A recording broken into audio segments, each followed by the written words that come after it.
while you were married to the defendant, you became pregnant with your current husband's child. Is that right? Yes, ma'am. She got pregnant from another man just 4 months after the wedding. Now the groom won't help with the bills. I don't blame him. You don't blame him? No, I don't blame him. I don't understand how you don't blame him. How are you, Mr. Rhodes? I'm fine. How are you? Party's on Rhodes versus Rhodes. Step forward, please. 21-year-old Tamara Rhodes is suing her ex-husband, aerospace administrator James Rhodes, 42, for legal fees incurred trying to collect her child's medical bills. He says the child is not his. Order. All rise.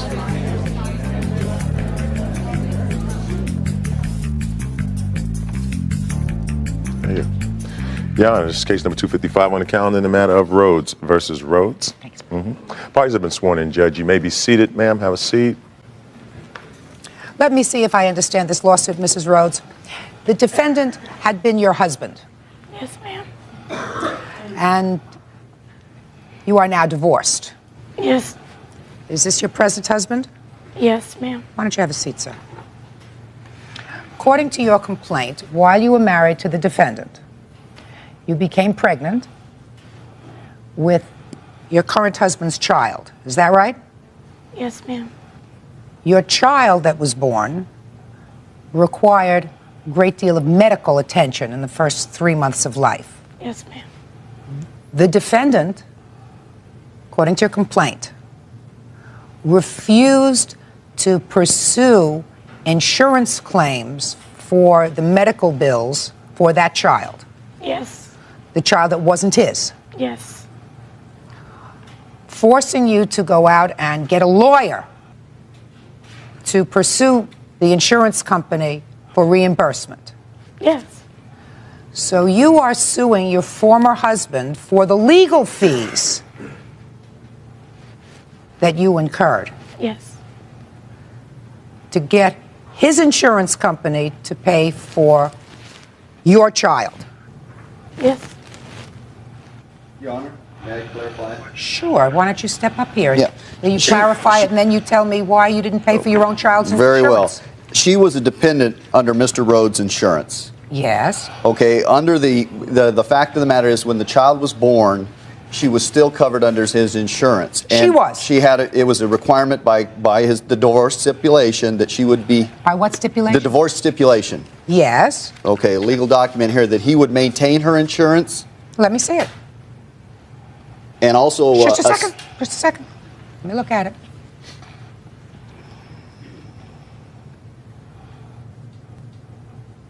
Absolutely right. This says that the respondent, that's you, Yes.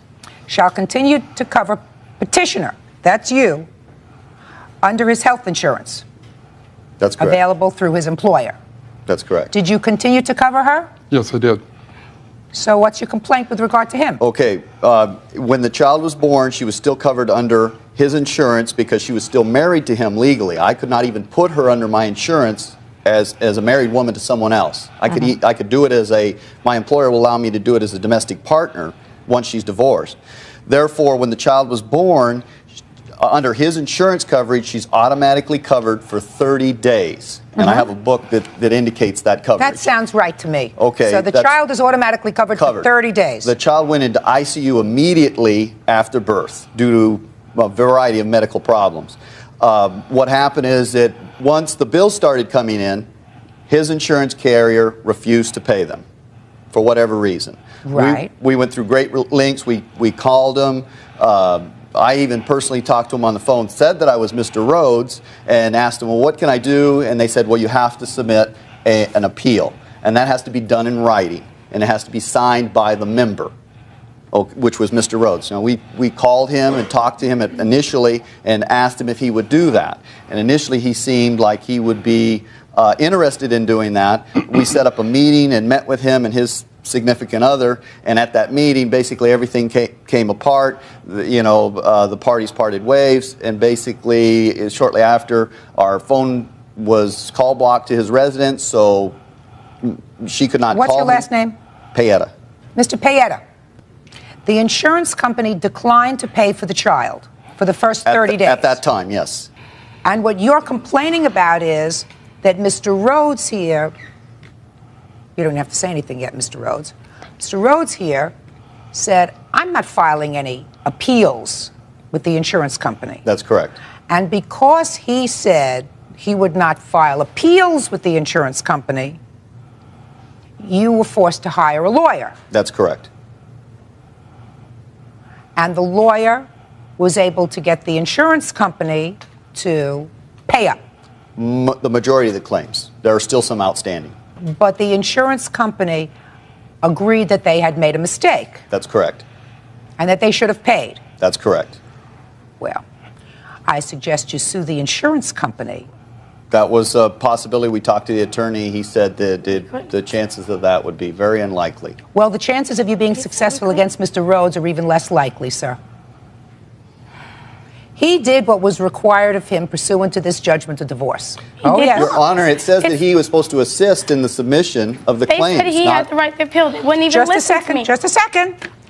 It says that the respondent shall continue to cover the petitioner under his health insurance available through his employer until she is no longer eligible as his spouse and cooperate in the submission and payment of claims and reimbursements. That's correct. That's what it says. Now, you submitted the claims. No, what happens is the hospital submits the claims. They come back denied, and then the hospital sends us a bill and says you have to pay it. Okay, so we called the insurance Just company. a second. You said it was denied. I didn't hear the reason that it was denied. You have that from the insurance company as to the reason it was denied? They said it because it wasn't his daughter. It didn't say because he hadn't signed the claim forms. That's correct. Right. So he did not do anything. Your Just a Honor, minute. we asked him to assist us with submitting the appeals. I even offered to write the letter if he would sign it. I understand. The insurance company would Is he not. trying to talk over me? Seems like. I got to write down, sir. I got to write down. I know exactly what you're saying to me. You are saying that the bills were submitted pursuant to this. Did not require his signature for it to be submitted because the hospital submits them. That's correct. They were disclaiming because the insurance company said since this child was not his, they were therefore not responsible because she was the dependent. That's according to you. That was their initial story. Whatever their story was. Well, their book, the book that they say it's a general services agreement book, which we were able to get them to send us, states that the child is covered for the first 30 days. So you sued them. So what we did is I asked them, well, how do I resolve this during a phone call? And they said, well, what you have to do is submit a claim. Actually, they call it in here a grievance procedure if you're dissatisfied with their response. Their response, you file a grievance procedure. Well, grievance procedure. That grievance procedure has to come from the member. And he didn't want to do that. That's correct. Just a second. He didn't want to do that. I don't blame him. Tamara Rhodes wants her ex-husband, James Rhodes, to pay her attorney bill for trying to collect her child's medical bills. Let me see the letter from the lawyer. Which one is it? How are you, Mr. Rhodes? I'm fine. How are you? Here it is. This one right here. Your Honor, the issue... Let me read. I know what the issue is. I'm really smart.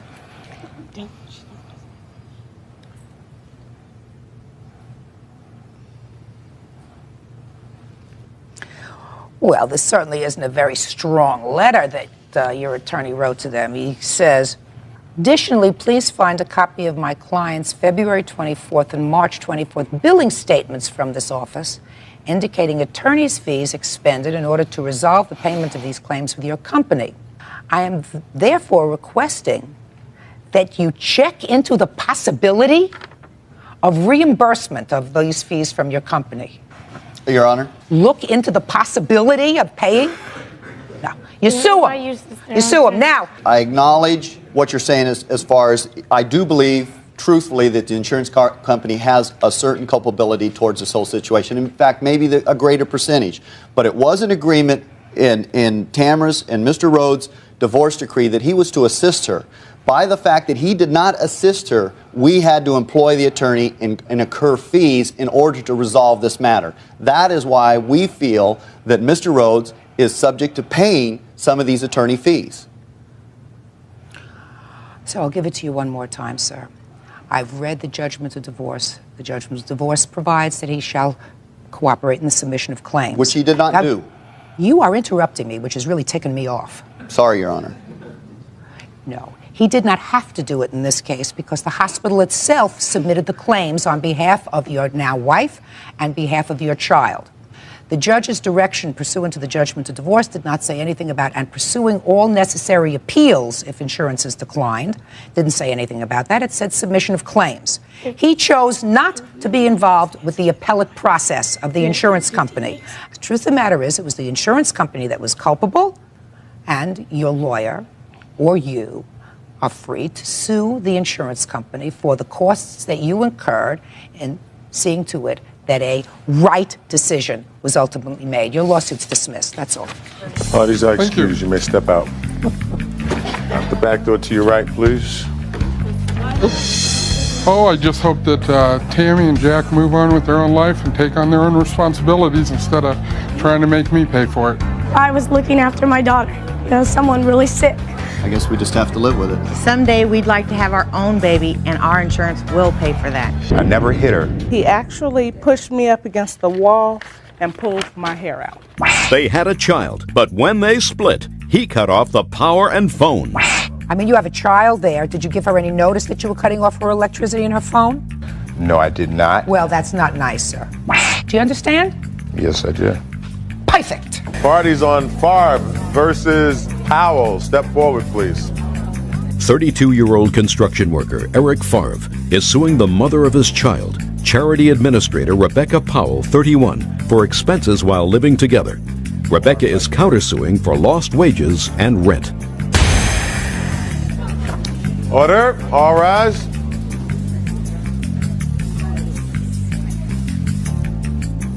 Your Honor, this is case number 274 on the calendar in the matter of Favre versus Powell. Parties have been sworn in. Judge, you may be seated. We have a lawsuit and we have a countersuit. Let's start with the lawsuit first. Mr. Favre, you and the defendant lived together for a while in a townhouse that you moved into together, according to these papers. So far correct?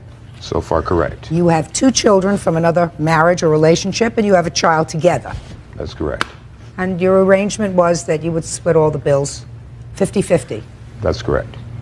And then there came a time, Ms. Powell, that you believed that either you or you and your children were at risk with the plaintiff being in the house. You called the police and had him removed. That's correct. And your lawsuit, sir, says that you wanted to be compensated for the deposit that you jointly put down on the townhouse and for the money that you paid for the furniture that remained in the house.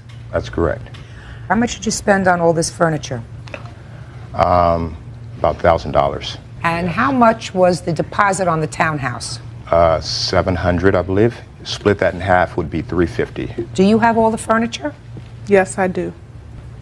You want to keep all the furniture? Yes, I do. $350 is from the townhouse and $500 is for the furniture. Right. So that's what you put in, $850. Exactly. Now let's get to your countersuit. You indicated to me in your answer, madam, that you were afraid because things had become so hostile in the house. Exactly. That, so hostile, between the two of you, they were hostile, that he might assault you. No, that's what he you said. did assault me. Just a second. Maybe I read it wrong. Let me see what you said here. Maybe I You wrote said, it wrong. I knew that eventually he would hit me. And it happened. Well, that's not what you said in here. You never said that he hit you. Well, he did. When? I have the police reports where they came out. He When? actually What day? pushed me up against the wall and pulled my hair out of my scalp. Let me see.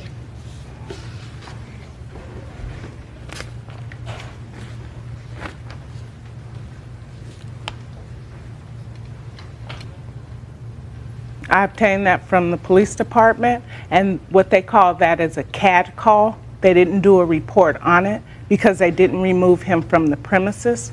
But that's the basis by which the judge granted me the restraining order. No, I understand that this is the basis in which he granted you a restraining order, but you called the police on May 1st, right?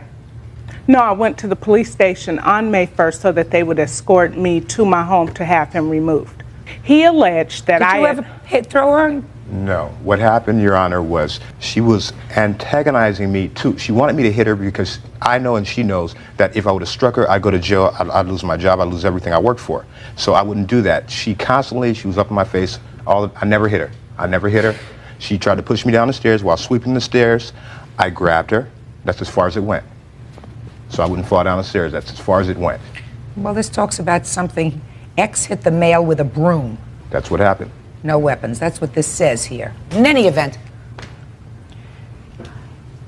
$170 for reconnection fee for the electricity. Now, Mr. Favre, that I had a problem with.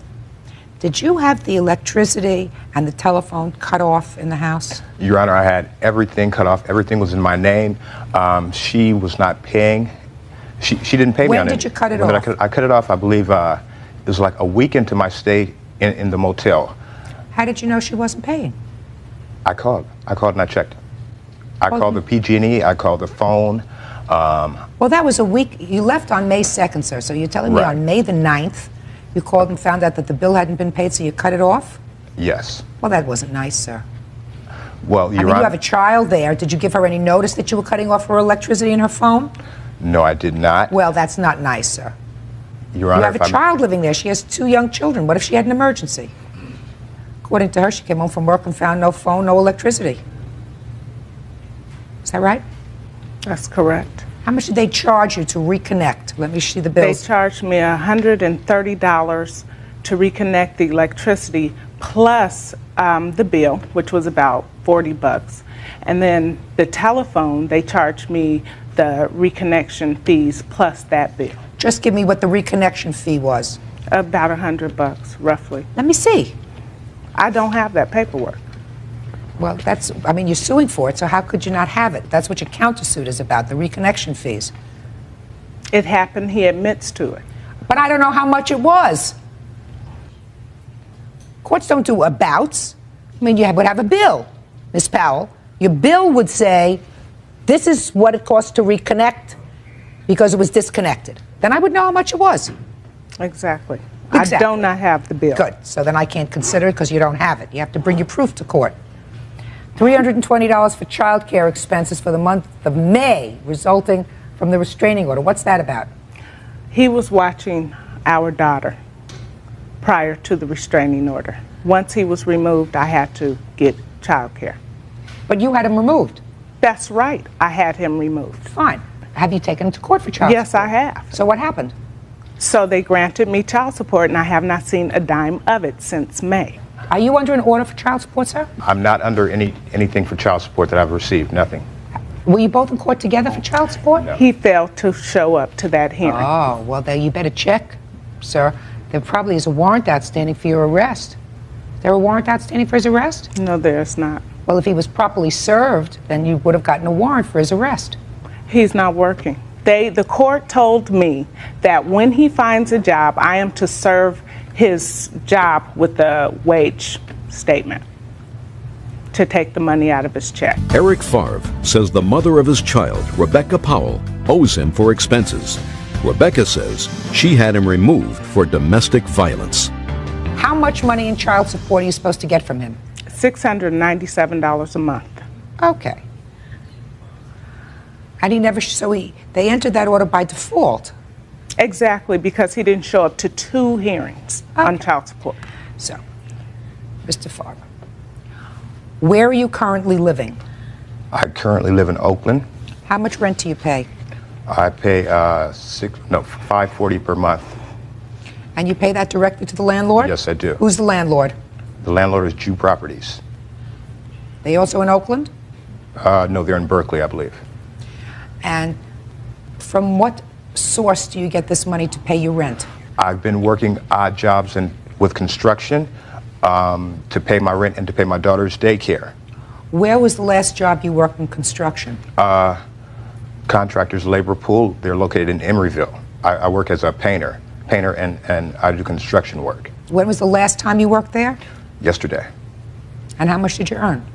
I worked 7 hours, about $77. You put this money in a checking account. In order to cash your check, you put it in your checking account? That's correct. Where do you do your banking? Home savings. Where is the branch? My branch is on 18th Avenue in Oakland. Is that right near your house? Yes, it is. Very good. You now have sufficient information with which to go back to the family court. Do you understand?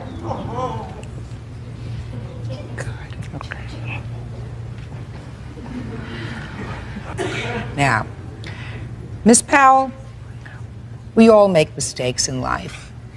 Sometimes we learn from them, sometimes we don't. You have a child together, so unfortunately you are wedded to him for a while, whether you like it or not. So, Mr. Favre, this is what my ruling ordinarily would be, that I would give you a judgment for $850.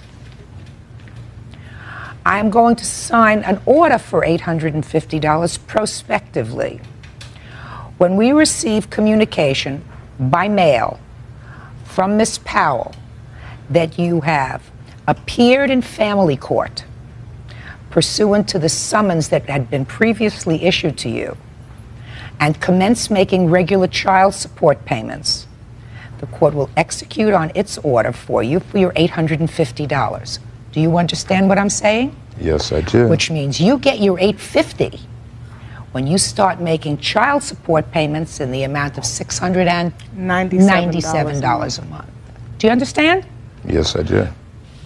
Perfect. That's all. Parties are excused. You may step out.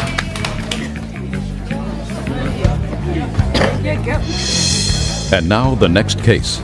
Parties on Sims versus Sims. Step forward, please.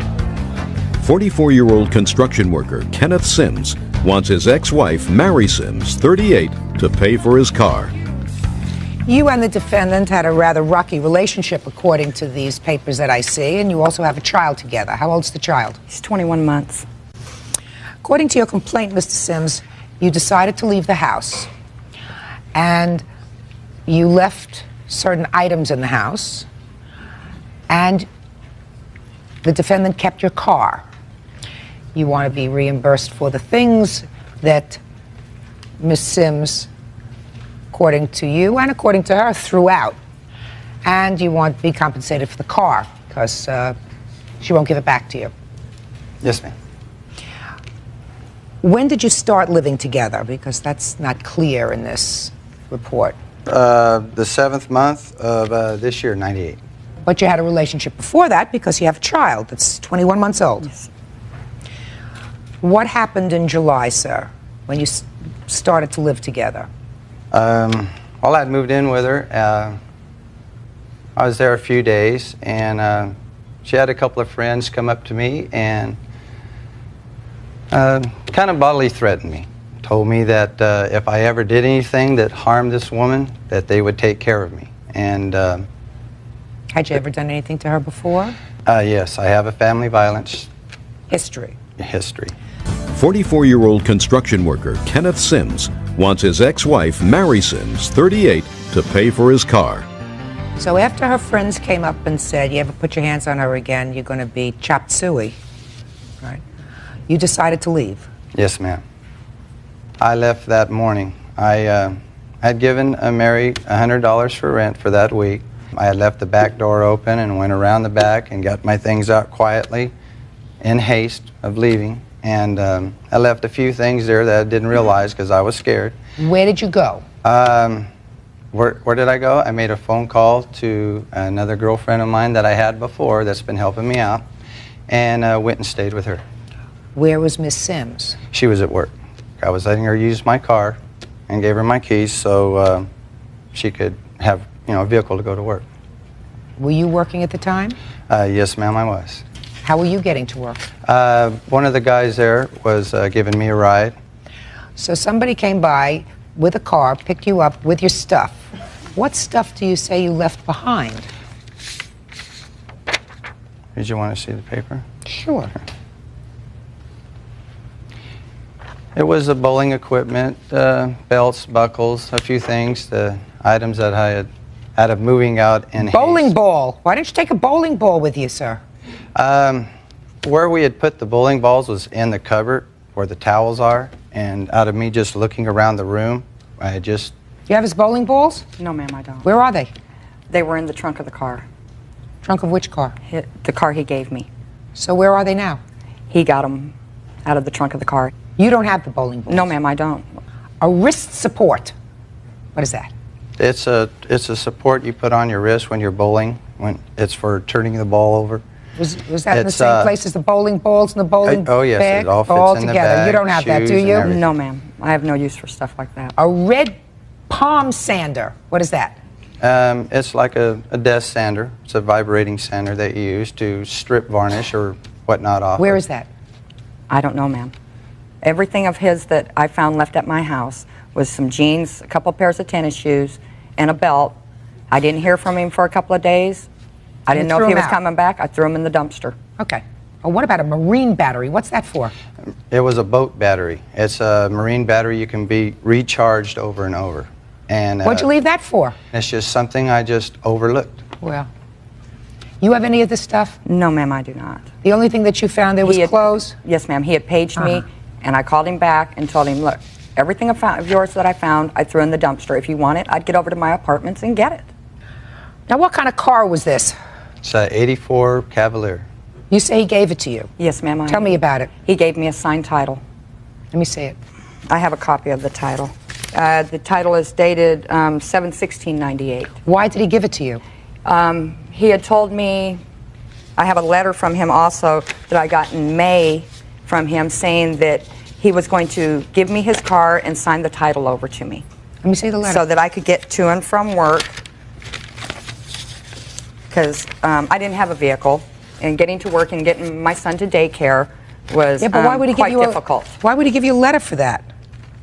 This was the letter he wrote me saying about why he was divorcing me, and he had to stay with his girlfriend Carol so that she would pay for all his bills. Oh, you mean this was after he left? Oh, this was, yes. This letter was after he left? left? This was before he moved, before he came to my apartment. Just a second. That was in May. Oh, this was in May? Yes, and he divorced me in June. And he wanted to move in with me in July. Then he moved back in July. Exactly, that's what he wanted. Oh, just a minute. May, he was with the girlfriend. Yes, ma'am. June, he divorced you. Yes, he got it annulled. He got your marriage annulled. Mm-hmm. July, he changed his mind, he wants back in. Exactly. Did you see this letter? Did you write this letter? Well, I'd like to see it. Sure. That's a copy of the letter the original. I'd made these copies on my fax machine at work and sent the original to his girlfriend so that she would know what he was writing and saying. Yes, I wrote this. So you told her you were going to give her the car? Yes, I did. Good! Then we have no problem. So she doesn't have any of your stuff? You are some charmer, boy, let me tell you. So now that I've determined, Mr. Sims, that she doesn't owe you for the car because she told you were going to make a gift to her of the card and you just followed through by signing over the title to her, you say it's a forgery, I'm sure, right? Oh, no, that's my signature. Oh, good. So you turned over the car to her? No. That's your signature? I signed the car to sell the car 4 months prior. That signature on that pink slip was signed 4 months before she even seen it.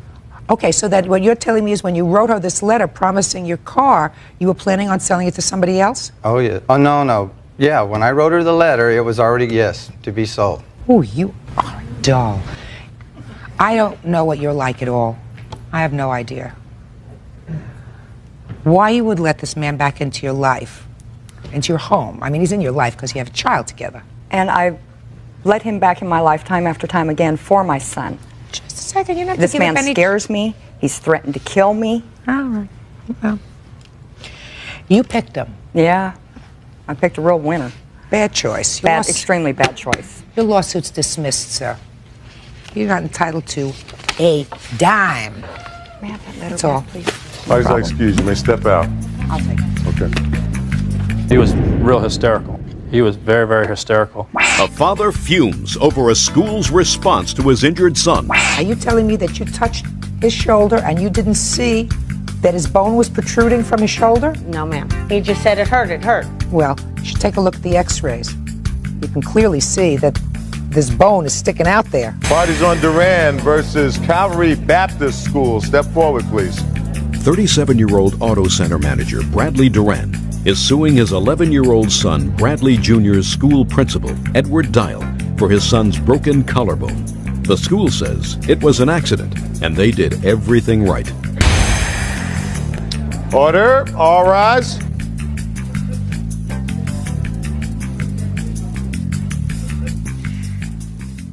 Everybody has to rise. Judge, this is number 305 on the calendar in the matter of Duran versus Calvary Baptist. Parties have been sworn in, Your Honor. You may be seated. Mr. Duran, this is your son, I assume. That's correct. The subject of this lawsuit, who was enrolled in the defendant's school. Going to the 6th grade? Yeah, right at the beginning of 6th grade. That's correct. Was this his first year at the school? Second year.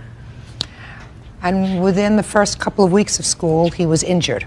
On the 4th day. How was he injured? He was coming from daycare excuse me, he's coming from his class at the end of school, going to the daycare facility on the same premises. And in between passing with another young man, another one of the kids at school, they just said hi to each other, and Bradley continued to walk to daycare. The other young man came up from behind him, picked him up and threw him into the ground and broke his collarbone. Did he have any medical treatment at the school? From what I understand, he did not. I was not even called. I was at work. I only worked maybe 5 to 8 minutes away at the most. And I didn't get a phone call for probably 45 minutes. And at the time that I got the phone call, you know, he was real hysterical. I mean, there was something wrong because he was very, very hysterical. And I said, you know, what happened? What happened? And you know, I couldn't get one thing out of another, so I said, okay, keep him in the office. Keep him in the office, and I'll be there. And they said, we close at 4 o'clock. I said, fine, I'll be there. I was there in 10 minutes. I was there. Went to the office, and he was not in the office right where I asked him to keep him. They sent him back to daycare, went over to daycare, and he wasn't even there. They didn't know where he was. So by this time, I was fuming. And you could tell that he was all hysterical. You could see the bone had already come up and down. I got the x-rays right here, and it shows it big time. It's right there, and he was in a lot of pain. Let me see the x-rays. You took him to the emergency room first, I assume? Is where you had the x-rays taken? Yeah, I called my wife. As soon as I took him back to my work, called my wife, and we came back and took him over to the Rancho San Antonio, to the medical center.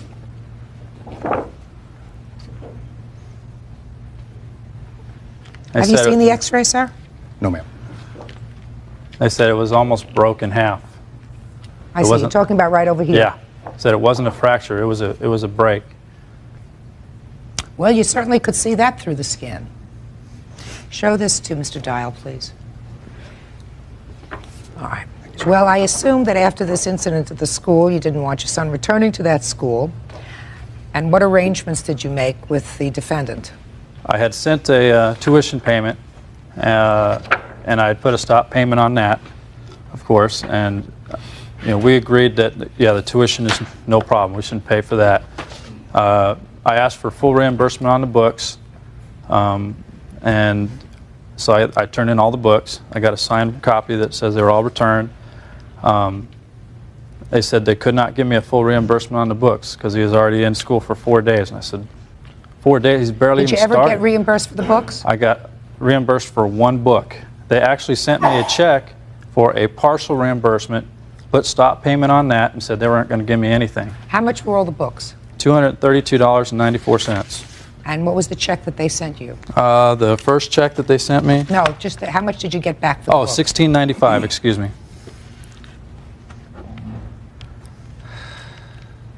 What else?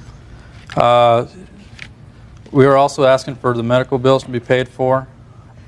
And if I break it down, we paid probably close to $600, or we're having to pay about $600 out of pocket. Well, that's what I want to know. I want to know what you have to pay out of pocket. Right.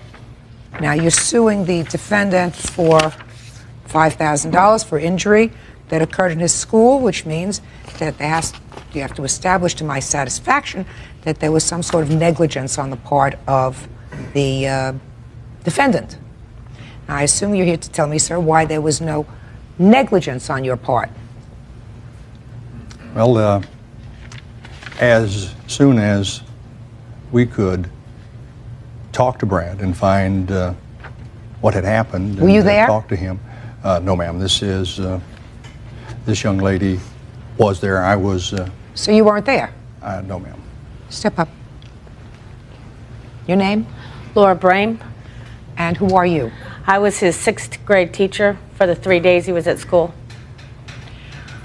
Were you the first person from the school that he saw after this injury?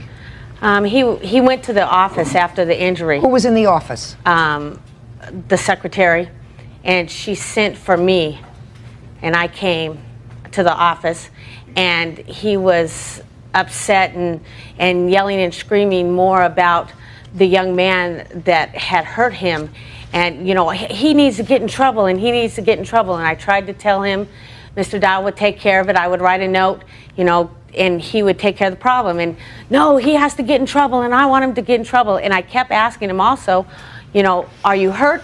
You want me to call mom? All he said was, my shoulder hurts. Okay, and first clue, my shoulder hurts. So what did you do? So I tried to calm him down, gave him some ice, took him to... Just a second. You tried to calm him down, you gave him some ice. What'd you give him ice for? To put on his shoulder. Had you looked at his shoulder? No. You mean you didn't look at it? I didn't. The answer was no, you didn't look at it. No, I didn't. Did the secretary, in your presence, look at his shoulder? No. And this was a summer day? It was, yes, September. Yeah. So it was warm, so he was wearing a light shirt. I don't know what he was wearing. Well, it had to be a light shirt. He wasn't wearing a bulky sweater. No. Right. And that break clearly... there was no sticking out or anything. Did you touch it? Yes. Are you telling me that you touched his shoulder and you didn't see or feel that his bone was protruding from his shoulder? No, ma'am. Well, you should take a look at the x-rays. You can clearly see that this bone is sticking out there. So, but he didn't seem to be screaming in terrible pain. He just said it hurt, it hurt. Bradley Duran wants his son, Bradley Jr.'s medical bills and punitive damages for a broken collarbone. Principal Edward Dial and teacher Laura Brame say they did everything possible. Okay, so what did you do next? He was just adamant about Benny has to get in trouble, he has to get in trouble. And so I walked him to the daycare area to calm him down, because by then school was out and people were around the office and stuff, and I thought, well, if I get him out here, I'll calm him down. I went... What's in the daycare? It's our after-school program. Well, there are other children there. Yes. Well, that was your next mistake. First mistake was taking him out of an office, which is the office of the building, which you could exclude all other children and keep him in one place, away from other children. Because quite frankly, with that kind of injury, if another child came up to him and bumped him or threw him, he would have been in more serious trouble. So you took him to the daycare center, and what did you do with him there? I signed him in at 2:30. So the injury happened between 2:10 and 2:15, because I had kept the kids after school because they had been arguing before, and we thought we had it settled.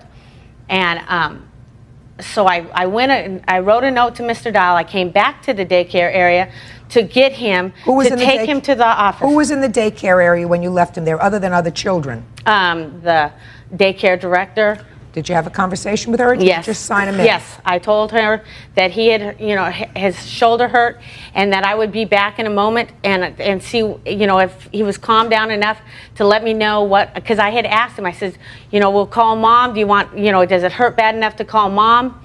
And he wouldn't answer. He just wanted to know that Benny was going to get in trouble. How old is he? 6th grade. How old? I guess 11. You don't let an 11-year-old make those judgments. You make those judgments. You're the adult. He says, shoulder hurts. You call his parent and you say, his shoulder hurts. Come and get him right away from the office.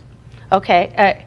So 5 minutes later, I came back, and he was coming from the other side of campus. He had left the daycare area without anybody's permission. He left the daycare area, got a Gatorade, and came back.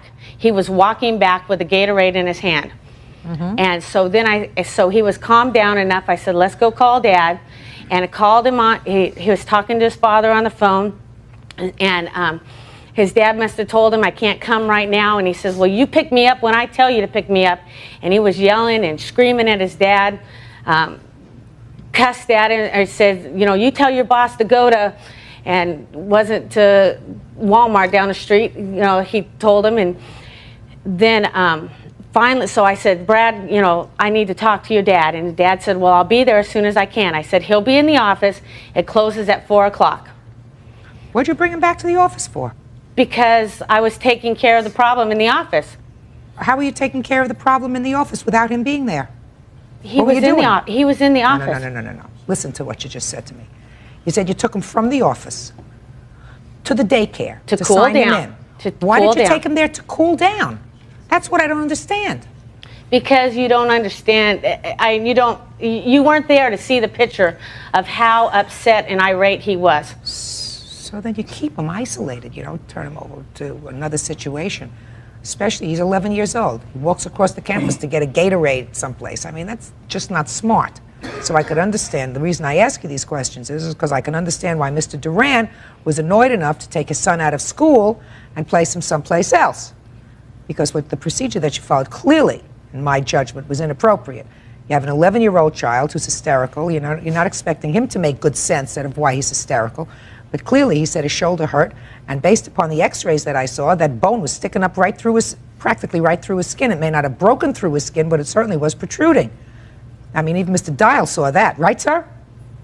Saw that. Absolutely right. Okay. So, mistake. Then his father came. No, wait. Me part of it is I'm the boss of my place, so I'm the one that says when to go.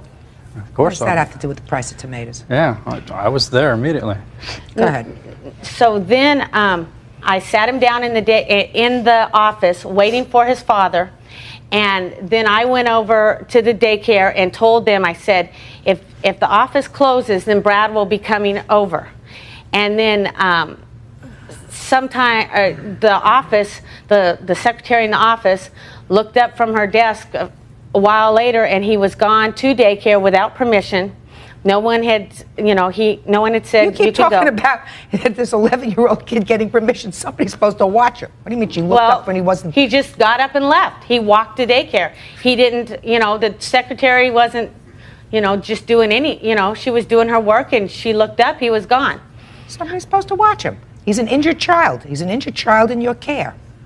You're not supposed to act cavalierly. You sign him in with other kids. You tell the teacher to watch him at the daycare. He leaves. He goes and gets a Gatorade. Somebody's supposed to watch him all the time. You have a teacher. You have somebody in the office who you leave him with. She's busy doing other work. He disappears. You act as if it's the 11-year-old's fault. Bradley Duran is suing his son's school for Bradley Jr.'s broken collarbone. Miss Brain, let me ask you this question, madam. He seems like a perfectly responsible man. If some official had called him from the school and said, your son has been in an accident, I've checked him over, where he's indicated his shoulder was injured. It appears that there's a bone sticking out. We're going to hold him in the office until you get here. How fast do you think he would have gotten over there? Instead, he gets a call, well, he's hysterical, and he says his shoulder hurts, but we're sending him over to daycare. That was the call. There was no emergency in this call. There's no emergency, and you're telling me the story after you know that he broke his shoulder. I mean, there's difference. I've had a lot of kids. They call me up, right? Adam hit his head. Oh, so tell him to sit down and put ice on his head. Adam hit his head, and I think it requires stitches. Then you're in your car, and you get over there. 2 seconds. You don't wait to put your lipstick on. You run over there. It depends upon the tone and what the person on the other end, the information that the person on the other end is telling you. If they are not in a state of concern, your concern was you felt as if this young man was in more of an emotional concern over the other boy who would hurt him, and that's what you thought his problem was. Well, you turned out to be wrong. His problem was that he broke his shoulder. And you didn't convey that to his father when you spoke to him. That it appeared that he was seriously injured. And it didn't appear that way to you because you never looked. Period. Now, you indicated that there had been some problem with the boys that day. With several boys. Was he one of them? Yes. Was the other little boy who was involved in this incident one of them? Yes, I mean, it was just it wasn't fighting, fist fight or anything. It was just mouthy type stuff. And all who was there? You? Did you observe the PE teacher. It was during PE. And then during lunch also. All right, so during physical education and during lunch, it was reported to you that a small group of boys, how many? Probably 5 or 6. Were involved in a verbal altercation. Mm-hmm. Is that right? Mm-hmm. And this was before he was injured? Yes. So what steps did you take as his teacher to ensure that during any free time that they had, these little 11-year-olds were escorted to and from where they had to go?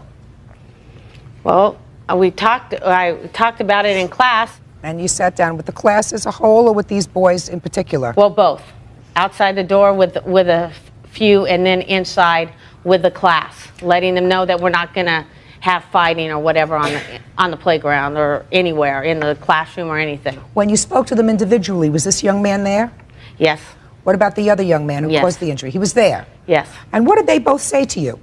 They were all talking, all the 5 or 6, well, he did this and he did that and whatever, but I can't remember exactly word for word what was going on. So then you had your class. Mm-hmm. What time was your class over? At 2:05.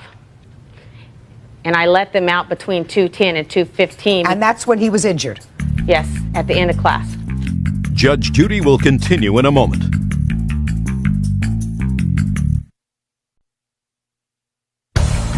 Want justice? Call 1-888-800-JUDY.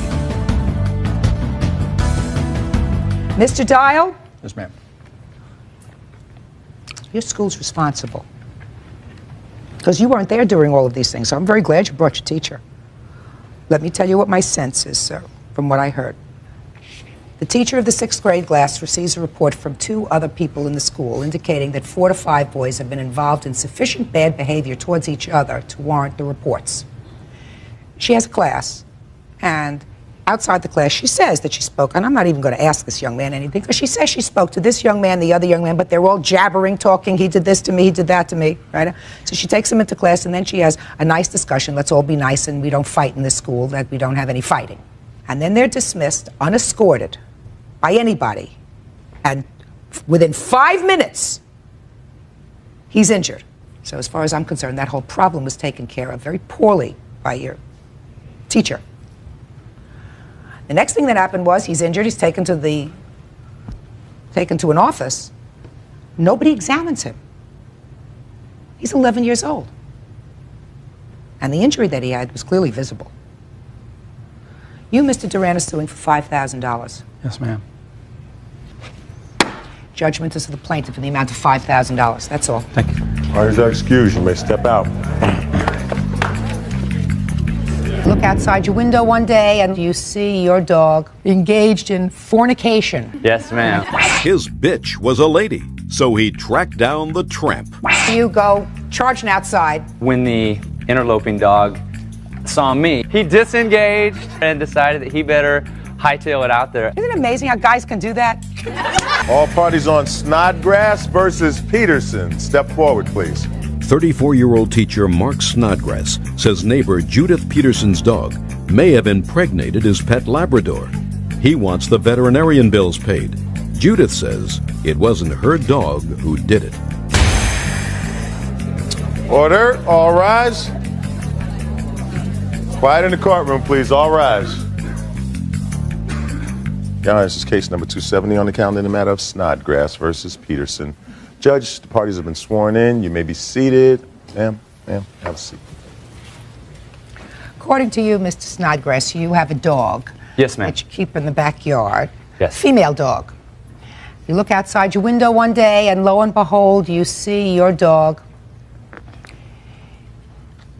engaged in fornication. Yes, ma'am. Clean Yes, that up. ma'am. You did very well, Judge. trying to find just the right word. With a strange dog. Yes, ma'am. What kind of dog do you have? Actually, I have a yellow lab. So that's a pretty big dog.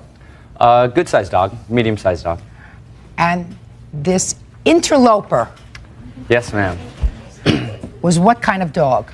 Actually, it was, I'm not sure exactly what kind of dog it was. It was maybe some kind of, maybe an Australian Shepherd, Heeler mix, but it was not a dog that I could identify as a also a breed big dog. Probably about a medium-sized dog, maybe similar in size to the dog I had. Well, dog that evidently picked the right size mate anyway. Yeah. So you go charging outside, and what did you do? Well, actually, the kennel was located on the side of my house, so I was delivering water to my dog when this happened. When the interloping dog saw me, he scaled the fence, and so I went back inside. Just a second. You mean just like that? He disengaged? He disengaged. Disengaged. He quit his business right there and decided that he better hightail it out of there. And I, at that point in time, kind of said, "Hey, Isn't it what are amazing you how doing?" guys can do that? Dogs can do that. What? Dogs can do that. That's right. So after this happened, I did not recognize the dog. I mean, I only saw him for a moment, but I didn't recognize him as any of the dogs that are in my neighborhood. So I went back inside and I saw him kind of skipping down the sidewalk. He seemed pretty happy. And Pretty happy. Seemed pretty happy at that point in time. Okay. And he was kind of going down the sidewalk, so I knew that I had to figure out whose dog it was. So I grabbed my wife's camera, hopped in her car, and proceeded to just observe this dog, and knowing that at some point in time he would go home. You followed the boy. I followed him. And he went here and there, and after about a half an hour or so of following him, he jumped over another fence. He went kind of down a little ditch canal and jumped over another fence. And so I was curious where that was, so I parked my car, walked through this parking lot, and looked over the fence, and kind of started barking and stuff. So that kind of keyed me in that was probably his house. So I went around the block to the front, and of course when I went around to the front, there he was, standing there in his smugness, I guess. And it turned out to be the home of the defendant. Yes, it was. Yes, it was. So you went up to her at that time? No, ma'am. Actually, what happened was I took some pictures. One of the things that I noticed was that a hole had actually been cut. Even though the dog could scale the fence, a hole had been cut or had been worn through by the dog, so that he had basically free reign of... Let me see the picture. Let me find that real quick. He had free reign of the property there, which I felt was kind of an interesting situation. There is a hole there, but the that's a whole other story. So the dog didn't have free reign.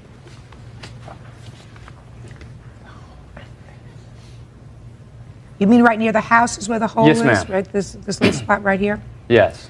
And in one of the pictures that you've been given there, they've actually got a picture of him peeking back through the hole there. I gotcha.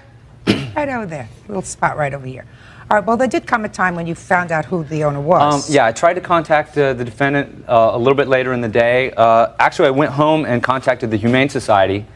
They told me at that time that what I needed to do was I needed to get my dog to a veterinarian as soon as possible, because at that point in time I wasn't sure whether a successful breeding had occurred or not. Because your dog was in heat? Yes, she was. They told me that I needed to get her to a vet right away to have an injection that would suspend any kind of pregnancy or anything, but I needed to get her in real soon. So I took her to the vet. The very next morning, or the very next afternoon, I went to the defendant's home. At that point in time, I had a vet bill for the actual injection, and then the vet required 3 subsequent visits to the vet to do blood work and some things to make sure that no infection or anything had occurred. I rang the doorbell. She came to the door. Her and her dog were inside. I talked to her for just a moment and told her what basically had occurred. She said, that she didn't have any money, and that she wasn't sure if that was the case, and that I was probably just trying to get money out of her or whatever. And that's where it's at. Now, when did this occur, sir? The day that the dog was at my house was July 17th. I talked to her on the 18th, which was a Saturday. Okay. Well, knowing a little bit about the gestation period is 63 days, is that right? Yes, ma'am. So you haven't had puppies? No, my dog ended up not having puppies, which was a blessing. And what were your vet bills as a result of this? The vet bills that I have at this point in time come up to $346.35. The injections and the subsequent visits also, because of the breeding being real unsanitary conditions, my dog also contracted a urinary tract infection and some other things, and so she was kind of in bad shape for a while, and so she had to be put on a special diet for a month and some other things. But your total vet bills are $346.35. $346.35, yes, ma'am. Mark Snodgrass says Judith Peterson owes him for veterinarian bills after her dog mated with his pet Labrador. Judith says her dog didn't do it. Now I'll hear you. Well, most of what he said is true. He did come to my house. I keep my dog chained up in my front yard, not in my backyard. I don't let him have free rein. The hole isn't there so he can come in and out as he pleases. He is chained up and with a stake that goes into the ground 3 foot. When he's not chained up, he was in the house with me. He showed up at my door. I told him no, I didn't know if it happened. I was on a limited income and I wasn't going to pay him. Well, 2 days later, he came over to my house and I was at work and he started questioning my neighbor. What did I do for a living? What was going on? You know, did I have kids? All this stuff. And that made me very concerned. I was wondering why this man over this, you know, he had stated too when he left, well, I'm going to take you to court and sue you for a lot more. Ma'am, if I could real quick, just to clarify something real quick. One of the reasons that I continued to go to the defendant's house was that after this incident, and I talked to her, she continued to let her dog run loose in the neighborhood. That is not true at all. As a matter of fact, I have a list of every time that I called and talked to the Humane Society. I'm not interested in your list. I'm not There are interested. 2 other dogs in that neighborhood that look exactly like my dog. Listen to me. Gentleman comes to your house and tells you that your dog got out of this chained area that you had the dog in, and this is what occurred. To me, a normal response would be, well, let me go out and see whether the chain is broken or anything else. I did. My dog was outside chained up. Now, when he came to your house, where was your dog? He was in the house. He had just come into the house. No. Baloney! No, he was on the chain when I got home from work that day. Listen and to I me. let him in the house. Oh, that's Ms. where Peterson, I I keep him. don't believe you. I don't believe you. I don't believe that this man, who was very, very careful about getting into his car and following the dog, and the dog, who you said, well, there were lots of dogs that looked like my dog. Not lots, too. So there were 2 other dogs, and one of those 2 other dogs left their property, came to his property, did this dastardly deed, and then went home to their property, and he mistakenly saw your dog that was in the house, according to you, in the house. When he came to my house, he says, was. So he was clairvoyant, because he said, well, that looks like a house that probably has a dog in it that looks just like the dog that was outside fornicating with my dog. Does that sound stupid to you? Yes. Give me a break. You didn't take good care of your dog and it was running around the neighborhood. That's not true. Of course it was true. Aren't you following me? Didn't you understand me? How could he know that a dog that looked just like the dog that was with his dog in the backyard happened to live in your house if the dog was in your house? If it doesn't make sense, it's not true. You owe him $346.35. Pay him. Parties are excused. You may step out. The defendant had a responsibility to pay for what her dog did. He still continues to come over to my house and call the dog catcher, even though my dog doesn't live there anymore. He's a jerk. And now the next case. Parties on Popovich versus McCauley. Step forward, please. 36-year-old silversmith Frank Popovich says bar owner Corey McCall owes him for medical bills after he swallowed glass from a broken beer bottle. Corey says he found the bottle and the broken glass, so Frank couldn't have swallowed it. You, sir, own a bar of some sort, is that right? Yes, I do. And you were patron in that bar. Yes. According to your complaint, sir, you came in, you ordered a beer. Yes. And then instead of having the beer put in a glass, which would have been the genteel thing to do, you took a swig, you felt something going in your throat, you looked down at the glass and at the beer bottle, and what did you see? I saw that there was a piece missing off the lip of the glass, or off the lip of the bottle, and Josh and another friend of mine, they saw that I was having some problem or something was wrong, and I said, yeah, I think I just swallowed a piece of glass. And they took a look at the bottle and they went, whoa, you know, and they called the bartender over, and I said, look, you know, the beer bottle is broken, I think I swallowed a piece of glass. The bartender took the bottle and she replaced it with a new one. Did you finish the second one? I didn't finish it. I was drinking it, and I still felt something in the back of my throat. And I was debating whether to go to the hospital right then or whether I should wait a little bit just to see, because I wasn't quite sure. And in the meantime, all of a sudden, I just had this sensation. I went into the bathroom. I began to gag. Shh, sir, stop playing with things. I began to gag. I was just kind of dry heaving, and I went, oh, this isn't, there's something there. Frank Popovich wants bar owner Corey McCall to pay his medical expenses after he was served a beer in a broken bottle. What kind of surgery did you have, sir? They put me under, and they basically just scraped the inside of my throat. Okay, go. Okay, Your Honor. Well, Mr. Popovich swallowed something that night, but it was not glass. After my bartender took the bottle from him, she kept the bottle, put it in the office, and because he hadn't left the bar till about midnight that night, it seemed fishy to me. So the next morning, I came back into the bar, opened up the bottle cap receptacle, and found the original bottle cap with the chunk of glass missing, stuck to the top of the glass cap. And it fits the bottle perfectly. All right, so let me take a look at the bottle and the bottle cap that you have.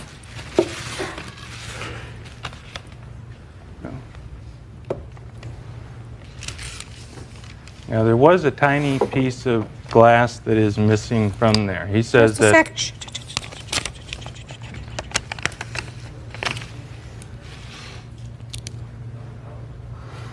I'd love to play Sherlock Holmes. There's glass stuck to the tape, too, as well. I see it.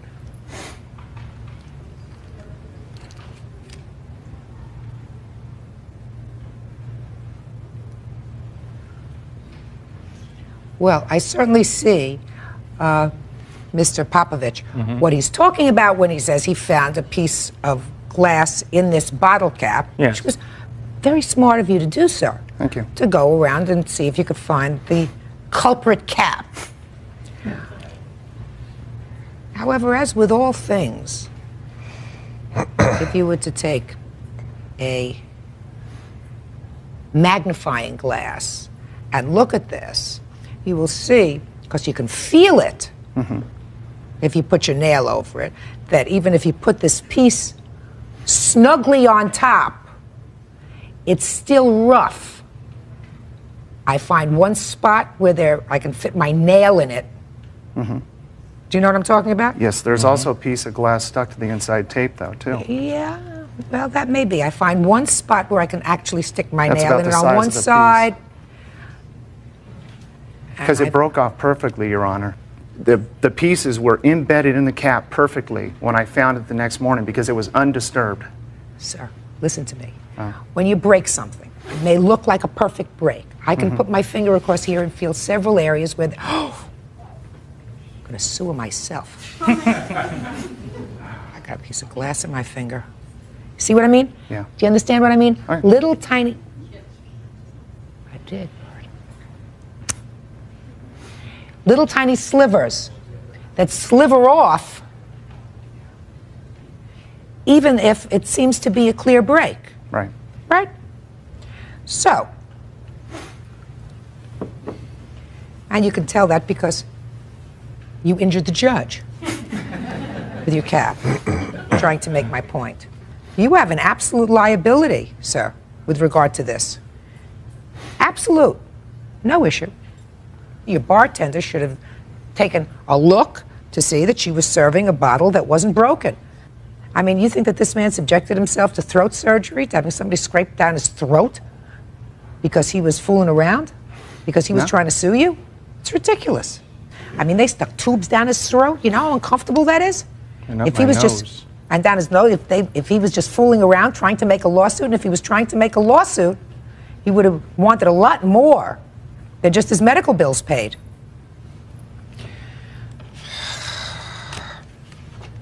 Then why did he continue to drink at the bar if he thought he had swallowed something after we asked him to leave? To go seek medical attention? Who knows? You know, sometimes you do it and you feel, you say, maybe I'm imagining things. I really wonder if I swallowed anything. Maybe I did, maybe I didn't, but I do feel something scratchy back here. Maybe it's something, maybe it isn't. I don't want to go to the emergency room. It's an unpleasant thing to go for an emergency room, you know. It's almost as unpleasant as somebody sticking a tube down your nose as somebody sticking a tube up your behind. You know, neither thing is very pleasant, right? So you try to put that sort of thing off, right? I can tell you that. It's not a nice thing to do. He's suing you for $4,100. That's a bargain. Surgery alone, having that kind of surgery alone, is really unpleasant. How do you open this? Who's the bartender? How do you open it? You open it one of those things that's on the bar and you go, boom. No, it's just a little receptacle thing. You just put in and You open go like it. that? Yeah, just put it in. No, open it she up. said she slammed it down. She said she put it in and she slammed it down. That's what I've usually seen in the No. movies, you know. They go, No, and I did not say that to him at any time. Judgment for the plaintiff in the amount of $4,100, that's all. Parties are excused. You may step out. Out the back door to your right. And now the next case. Parties on Harper versus Clark. Step forward, please. Jacqueline Harper claims golfer Ted Clark hit a ball through her window. Ted says it wasn't his ball. It always amazes me, Mr. Clark, that men can't remember birthdays, they can't remember anniversaries, they can't remember very important moments in their life, but they remember what kind of golf ball they play with. Strange. Anyway, lawsuit is about a golf ball, and whose golf ball it was that broke your window, right? Right. So you live on a golf course. That's right. Why? I've asked myself that same question too. I've never lived on a golf course before this.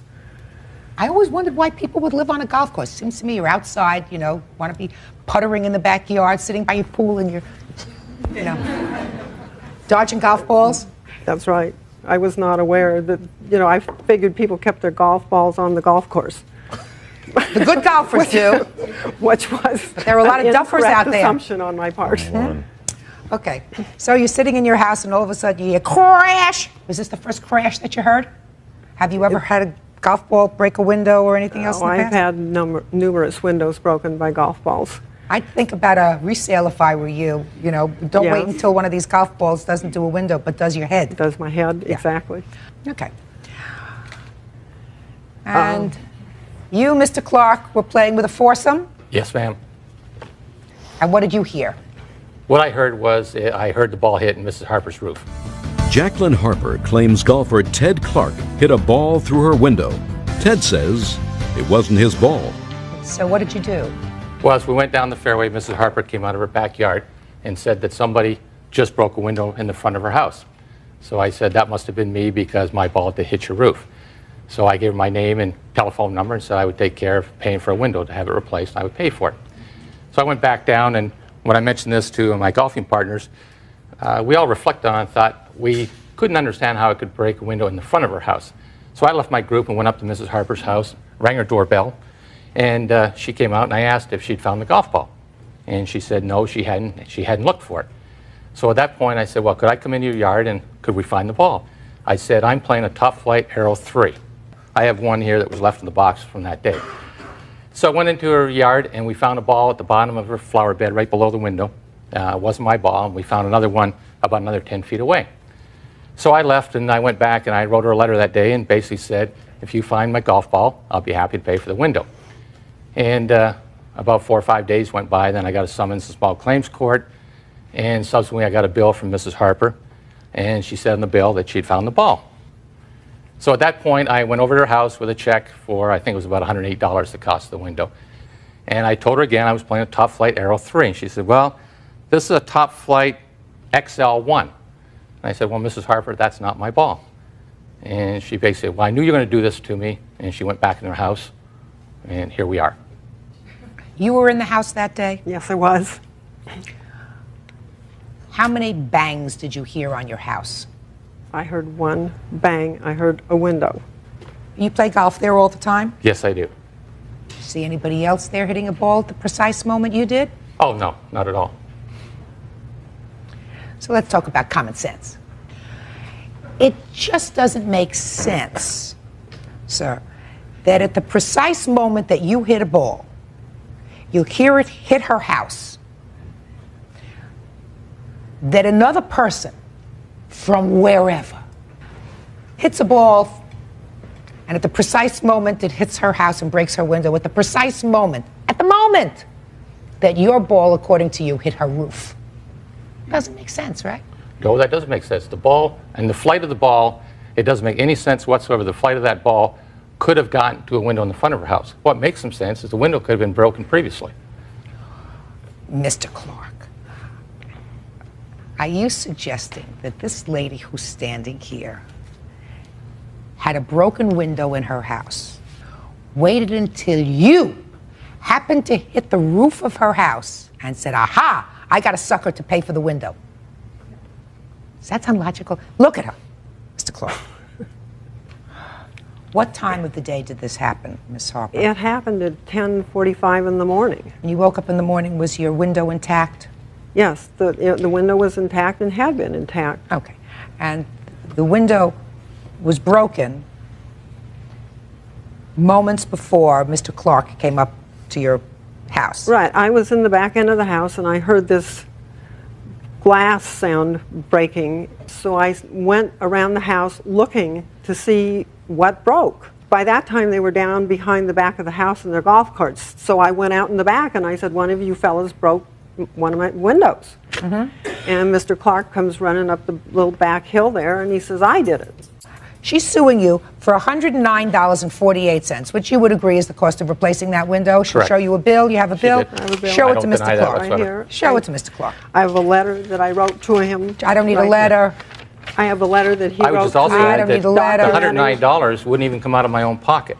My homeowner's policy would cover the cost of the window. There's no deductible on damage done Great. to other property. So this has nothing to do with what money. the cost of the window was. Okay. That's correct. So what I'm saying to you is, in order for me to buy your scenario, sir, I have to believe that this lady was laying in wait for just somebody to come and say, I hit your roof, and she'd say, now I got somebody to pay for the window, because I'm sure she has homeowner's insurance too. Right. All right? It doesn't sound right. She doesn't look like that kind of Can I lady, just add although one she other- stays on a golf course, lives on a golf course, despite the fact that she's Can I add one other thing? ducking them all the time. Yes. Mrs. Harper indicated she was home all morning. That may very well be the case, but I play out there every Saturday morning, and many Saturday mornings I see Mrs. Harper out at that time walking her dog. So whether she was home that Saturday and the dog didn't get to walk, I don't know. But saw her last Saturday. I also saw her the Saturday before around that time walking the dogs. Listen to me. Listen to me. You hit her house with a golf ball. Yes. You acknowledge that. Yes. He acknowledges it in writing. Miss Harper, this you're letter. winning. Be quiet. Pay the $2. Judgment in this case is for the plaintiff for $109.48. That's Parties all. are excused. You may step out. Mr. Baker. Yes. You can call me George. No, I won't call you George. Okay. I'll call you Mr. Baker. Mr. Baker claims he had a handshake deal to use the phone. It was in his house. I don't care whether it was in his house. I don't care if it was in his bedroom. I don't care if it was in his potty. You didn't have an arrangement with her. You had an arrangement with him. You don't believe that, huh? Get a life, sir. Parties on Hobbs versus Baker. Step forward, please. 20-year-old Michelle Hobbs says her friend, self-employed artist George Baker, 33, owes her for a phone bill. George says he paid it. Order. All rise. Your Honor, this is case number 286 on the calendar in the matter of Hobbs versus Baker. Parties have been sworn in. You may be seated. Sir, have a seat, please. Miss Hobbs, according to your papers, you had a boyfriend. Tyson. What? Tyson. Tyson. Is this Tyson? Yes, it is. Not your boyfriend any longer. No. But you were living together. And you both wanted a phone. You put the phone in your name. Yes. For whatever reason. Mr. Baker was a friend. Yes, he was. Who, according to your complaint, was going through some difficult times and asked if he could use the phone occasionally. Yes, he did. Okay, so there came a point when you and Tyson separated. Yes. And the only thing that you left behind was the phone that was in your name. Yes. And you were perfectly comfortable that Tyson was going to pay the bill. Yes, Tyson and I were very good friends, and I had no problem with leaving the phone there.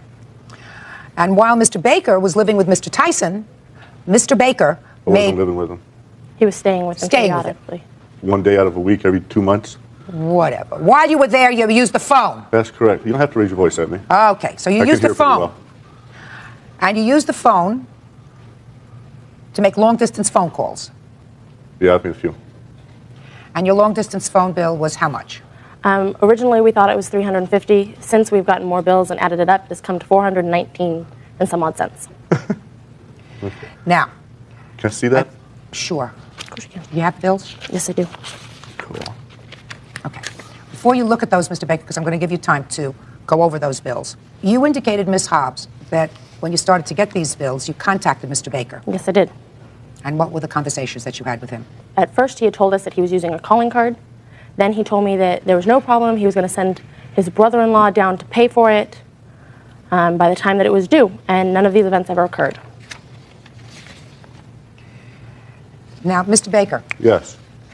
Did you ever have a conversation with Ms. Hobbs indicating that you were using a calling card to make these telephone No, I didn't. I had a conversation with Tyson that I had used a calling card a few times, and then I told him that instead of using the calling card and receiving the extra charges because he was on Quest or something like that, and I figured my calling card would be more, that I would just call directly and then pay him when he came in. Okay.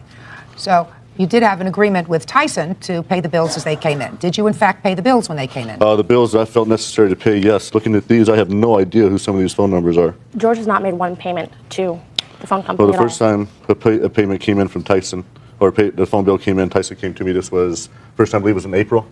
If I recall, he came to me and said, your phone bill is $74, something like that. I gave him the money for $74. Is that correct? Yes, but that's not what this bill is about. Okay. That was back in April, so we gave you $74. Stand up here, Tyson. Did you continue to allow him to use the phone? Yes. Over the period of months, I've loaned money to him. He's paid back. I've loaned money. He's paid back. I believe it was January or February. I loaned Michelle $160 to get her car fixed, which I've never That is seen back. untrue. He has never given me any money to fix my car. My car is not in need of fixing. My car is a 92 Saturn. Mr. Baker. Yeah. You were aware of the fact that the phone bill and the phone was in the name of Miss Hobbs.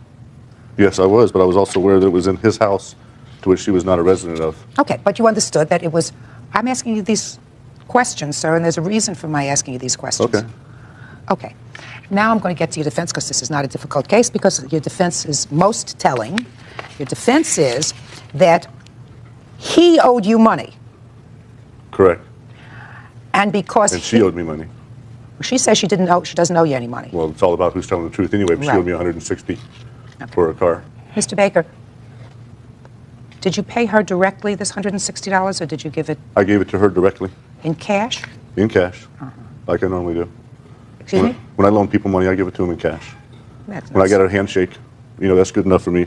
Well, you didn't have a handshake with Ms. Hobbs with regard to making this bill even. You may have had a handshake with Tyson. But it was Here in to his have- house. I don't care whether And it he was was in the his one house. I don't using care if it was in his bedroom. I don't care if it was in his potty.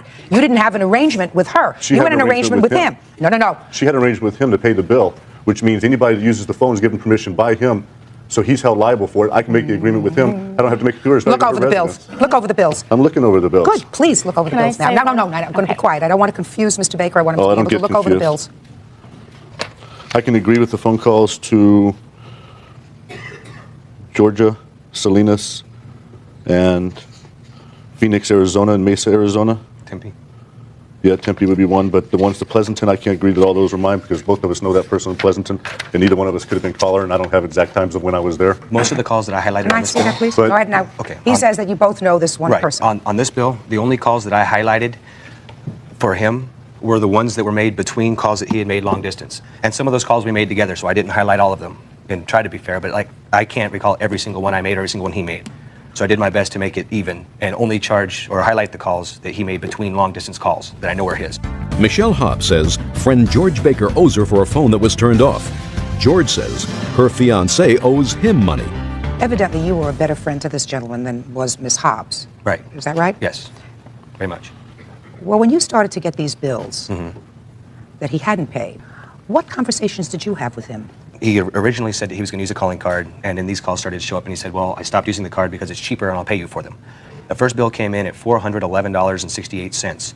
I went over it. $311 was his, and $98 and some change was mine. Somewhere in that When you ballpark. say you went over it, who did you go over it with? I went through it myself and highlighted everything that wasn't my call, and I showed it to him. He said, show me the bill, I'll pay you what I owe you. Now, what did he say he was going to do with the $311? He told me he was going to pay it. He would go down to a payment center and pay it. And then he didn't pay it, and then he told us he paid it through his brother-in-law, and he had a receipt. We never saw the receipt.